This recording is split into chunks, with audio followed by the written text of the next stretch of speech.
excited about the proposed rate increase applied for by Entergy for Mississippi power prices? Who here is excited about paying their $275 electric bill in the heat of the summer or cold of winter? Do you know that according to the National Renewable Energy Laboratory, that Mississippi is the 9th best state in the country for sunshine for photovoltaic solar power? Here are some statements, quotes, and rankings about solar pertaining to Mississippi. They are gathered from solar websites, government sources, and news publications. Mississippi's renewable portfolio standard, none.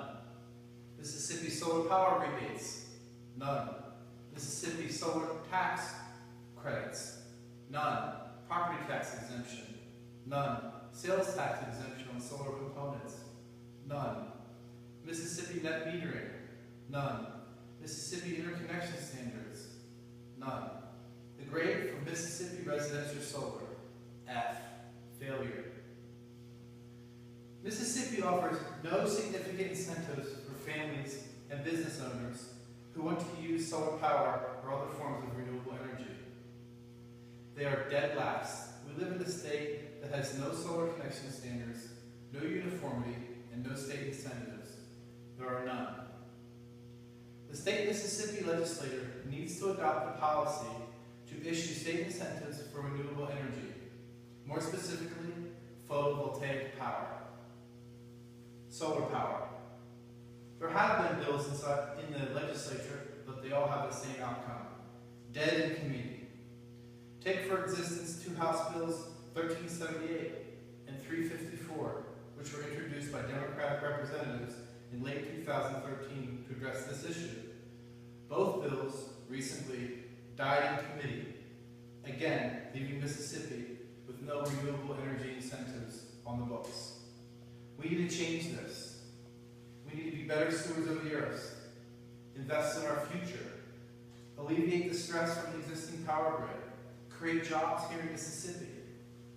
We need to supplement the power consumption that we use and have a thirst for. This statistic needs to change. Quote, fossil fuels currently account for 83% of the U.S. energy supply, according to an Exploring Energy audit. If Mississippi passes incentives, or should I say, when Mississippi passes these incentives, they will kickstart the process of implementing residential solar, commercial solar, eventually community solar, and finally utility scale solar. This will help the last place position that Mississippi takes with this. The address of this, by implementing the solar incentives, it will address the needs mentioned above. We need to look forward towards the future. Photovoltaic power will immediately supplement the existing grid in peak power consumption hours, lighten the load on the existing power grid. The existing stress on the United States power grid is tremendous. It's held in a delicate balance. Listen to what David Ropiek says about the current grid situation.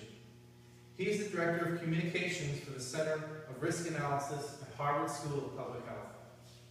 He says, and I quote, a sudden loss of one major transmission line or substation due to a storm, a plane crash, or a stupid bird landing on the wrong spot can all trigger the same chain reaction. The electricity that used to be in the lines suddenly starts flowing up to the others, creating cascading power outages. The imbalance triggers safety equipment to turn everything off before it overheats. Blackout. Imagine this for 1 day, or 2 days, or for weeks. Who likes guaranteed investment? Who here has children? Who here likes paying fewer taxes? Me. Imagine a neighborhood that's able to generate its own electricity during the day and only pull power from the existing grid at night.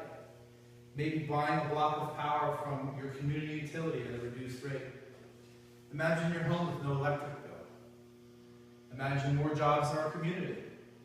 According to Ed B., the founder and president of TAI American Management Company. He says, a lot of solar manufacture is centered near its customer base. Basically, if you're buying panels, they'll move the factory towards you. Renewable energy like solar, hydropower, and wind power are not new technologies, and they are already proven viable in other states. California, Colorado, Arizona, Nevada all lead the way in implementing these renewable power sources.